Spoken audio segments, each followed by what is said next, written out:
ఆదికాండము 12వ అధ్యాయము 1వ వచనం.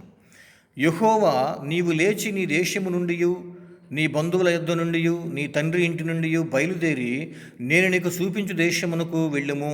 ప్రియమైన దేవుని వారలారా, తండ్రి అటువంటి దేవుడు అబ్రహామునకు తెలియజేస్తున్నటువంటి మాటలు, నీ దేశము నుండి నీ బంధువుల యొద్ద నుండి నేను చూపించే దేశానికి వెళ్ళు అని అంటున్నాడు.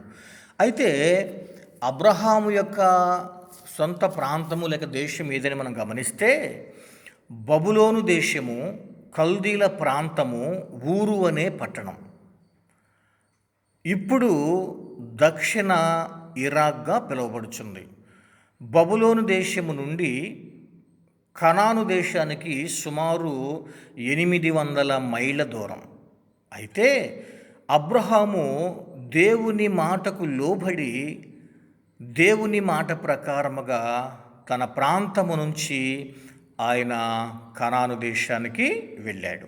2వ వచనంలో ఏమంటాడంటే, చూడండి, నిన్ను గొప్ప జనముగా చేసి నిన్ను ఆశీర్వదించి నీ నామమును గొప్ప చేయుదును, నీవు ఆశీర్వాదముగా నుందువు. ప్రియమైన దేవుని వారలారా, దేవుని ఆశీర్వాదాలు పొందుకున్నటువంటి వారు అనేకులకు ఆశీర్వాదకరముగా దీవెనకరంగా ఉండాలని లేఖనం తెలియజేస్తూ ఉంది.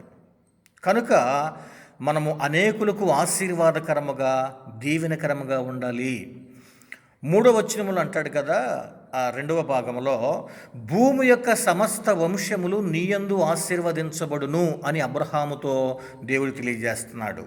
అయితే ఇక్కడ మనం గమనించాల్సింది ఏంటంటే, అబ్రహాము ద్వారా భూమి యొక్క సమస్త వంశములు ఎలా ఆశీర్వదించబడతాయి అంటే, అబ్రహాము కుమారుడు ఇస్సాకు, ఇస్సాకు కుమారుడు యాకోబు, యాకోబుకి 12 మంది గోత్రకర్తలు. అయితే ఆ 12 మంది గోత్రములో యోధా గోత్రములో నుండి మన రక్షకుడైనటువంటి యేసుక్రీస్తు ప్రభువారు జన్మించాడు.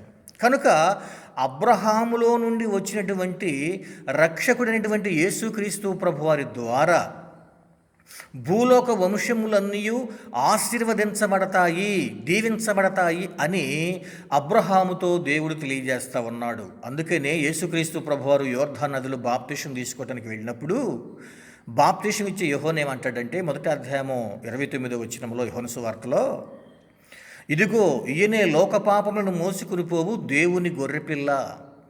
కాబట్టి ప్రియమైన దేవుని వారలారా, అబ్రహాములో నుంచి వచ్చినటువంటి రక్షకుడైనటువంటి యేసుక్రీస్తు ప్రభు ద్వారా భూలోకంలో ఉన్నటువంటి వారందరూ కూడా రక్షణ పొందుతారు, ఆశీర్వదించబడతారు, దీవించబడతారు అని దేవుడు ముందుగా అబ్రహామునకు తెలియజేశాడు. ప్రభువాకి దీవించునుగాక. ఆమేన్.